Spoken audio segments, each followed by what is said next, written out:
guys, andito tayo sa bagong kwentong pananatag na kwento sa magkaibigan na isang masama, isang mabait. Ito na ang tungkulin. May nakita siyang helicopter para hulihin siya.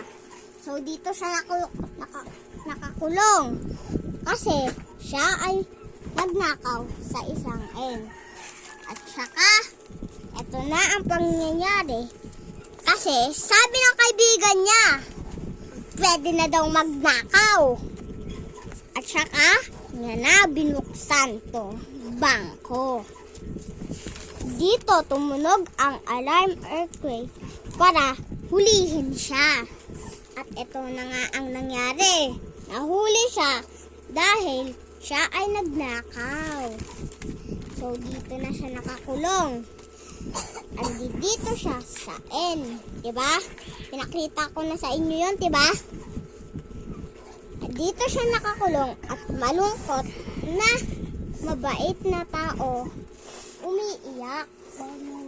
Saka may nakita siyang isang pulis N. Sabi niya daw ng pulis ay pwede na siya daw tumakas. Dito na nga siya sumaya. Tapos dito naman niya kinulong ang isa na nagsabi sa kanya yang pwede na magnakaw. So goodbye. Ayun lang ng kwento. Bye-bye.